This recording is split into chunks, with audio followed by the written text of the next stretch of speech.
Bismillahirrahmanirrahim. Assalamualaikum warahmatullahi wabarakatuh. Oke teman-teman, kembali lagi di channel pengusaha muda yang berkarya.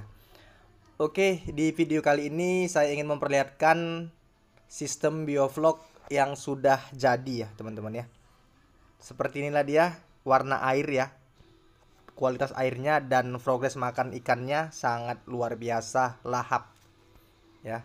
Bisa teman-teman lihat ya, dia melawan arus ya, titik aerator yang ada. Ini sekitar 2 bulan lagi sudah kita panen ya. Ukurannya rata-rata sekilo 3 dan nanti kita panen sekilo 2, sekilo 3 ya. Sini bobotnya ada sih sebagian yang sekilo 2 ya teman-teman. Jadi seperti inilah sistem biovlog versi pengusaha muda itu yang jadi atau yang benar berkualitas ya. Ikannya sehat-sehat, kelihatan ya teman-teman ya. Sebelum dibahas lebih lanjut, baiknya kita lihat dulu ya ikan ini makan ya.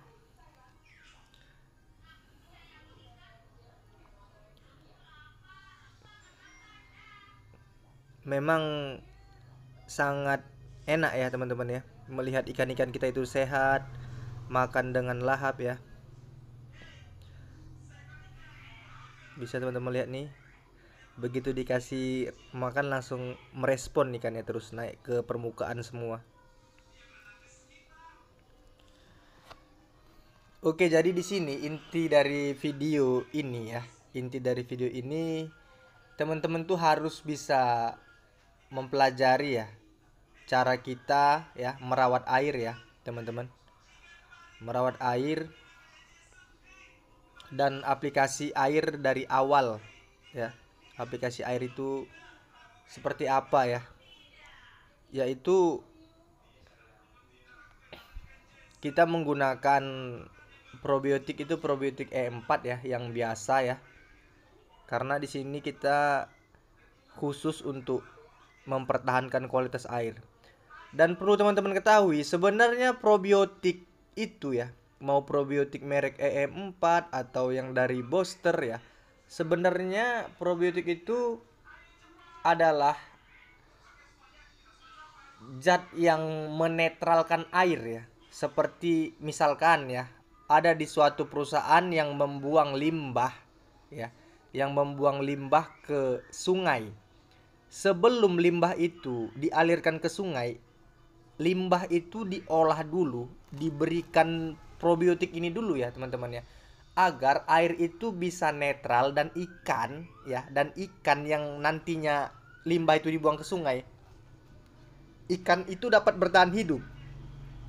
Inilah dia tadi probiotik ya.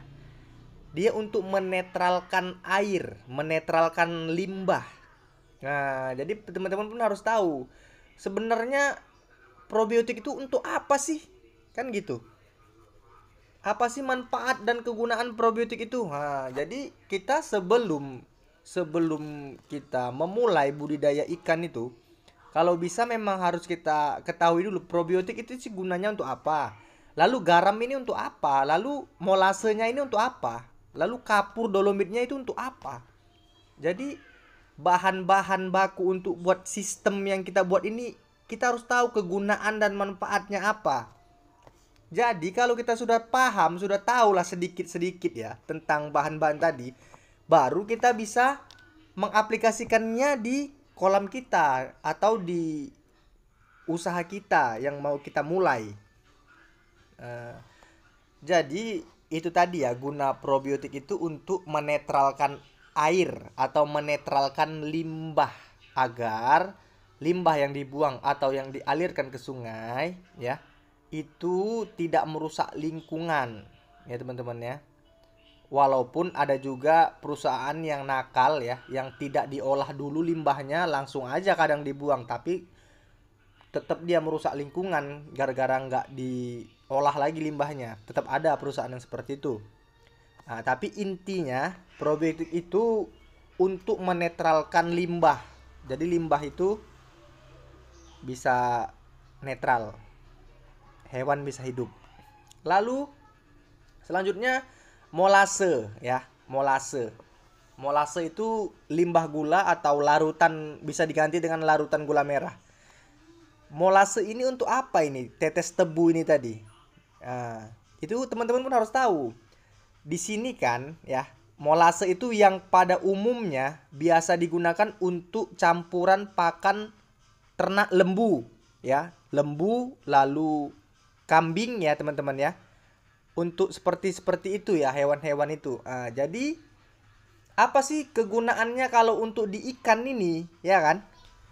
Jadi kalau untuk di ikan ya, kalau untuk di ikan dia pun sama kegunaannya untuk campuran di pakan. Maka dari itu dibibis ya, dibibis dengan probiotik dan molase tadi atau tetes tebu. Sama kegunaannya untuk makan ikan. Tapi di sini sistem yang mau kita buat mempertahankan kualitas air tadi itu, dia kenapa memerlukan molase? Sementara kita sudah memberikan bakteri atau probiotik tadi. Ya, sementara kan seharusnya udah netral air yang bagus tadi dibuat oleh probiotik. Tapi kenapa ada tambahan molase? Ya, teman-teman harus ketahui juga ya. Rupanya molase ini ya sumber makanan untuk bakteri yang kita berikan. Jadi dia saling membutuhkan ya. Teman-teman harus tahu ya. Jadi probiotik dan molase ini tidak bisa dipisahkan. Dia saling membutuhkan. Pada saat bakteri atau probiotik kita tebar ya, otomatis bakteri ini perlu kadar oksigen dan perlu suplai makanan juga. Nah, jadi masuklah ini tadi di kolam si molase tadi ini. Nah, itulah sumber makanannya. Jadi disitulah ya banyaknya ada tumbuh plankton, tumbuh lumut di dinding-dinding kolam kita. Nah, jadi itulah untuk sumber makanan ikan nantinya. Nah, lalu kapur dolomit ya teman-teman. Kapur dolomit ini apa gunanya? Nah, di sinilah teman-teman perlu ketahui. Terkadang kalau kita memberikan takaran probiotik atau takaran molasenya terlalu banyak atau terlalu sedikit, itu pH cenderung ketinggian. Ya, pH cenderung ketinggian atau kerendahan. Jadi si kapur dolomit tadi ini itu untuk menstabilkan pH. Jadi pH itu tidak naik turun, pH-nya tidak goyang. Jadi air itu ya, air atau ikan itu hidup di kolam itu dengan nyaman dengan tahanan kapur dolomit tadi ini ya. Dia menahan kualitas air itu tetap di pH yang tinggi. Jadi seperti itu. Jadi kapur dolomit itu gunanya untuk menaikkan pH. Ya. Kapur dolomit itu untuk meninggikan pH. Jadi sebelum terjun di budidaya sistem bioflok Persi dari pengusaha muda ini ya, teman-teman harus ketahui dulu ya apa manfaat dari bahan-bahan tersebut. Nah, baru bisa terjun ke sistem bioflok Persi pengusaha muda ini. Tapi ini ya, titik aerasi kan bisa teman-teman lihat kita hanya memiliki satu titik aerasi karena ini budidaya ikan gurami ya.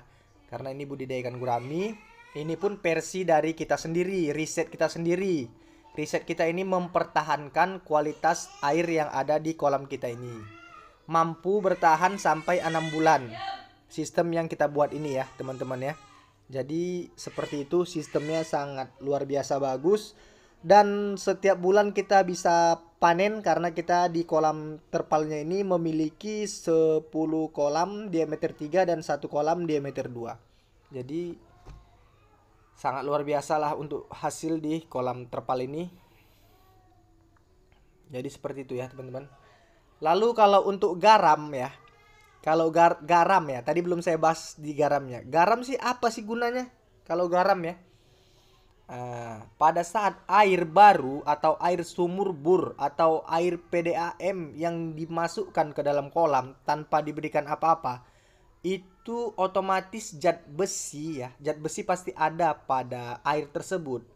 Jadi garam ini gunanya untuk membasmi ya, untuk membasmi zat-zat besi ya yang ada pada air tersebut. Setelah dibasmi ya, otomatis banyak bakteri yang mati, baru diberikan tadi probiotik, molase dan kapur dolomit. Jadi seperti itu. Jadi kalau sistemnya sudah bagus, sudah diketahui, ya kita gampang teman-teman. Tinggal merawat seperti kita ini. Tinggal berikan makan pagi, siang, sore ya. Biasa saya memberikan makan pagi dan sore. Jadi tapi lebih banyak di sore harinya. Itu kalau sore hari kita tambahkan lagi pakan alternatifnya. Jadi untuk mempercepat pembesaran itu juga ada juga tipsnya ya. Pada saat sore hari memberikan makan. Oke, sampai sini dulu penjelasannya. Mudah-mudahan dapat bermanfaat ya, teman-teman. Salam sukses dari saya pengusaha muda yang muda yang berkarya. Assalamualaikum warahmatullahi wabarakatuh.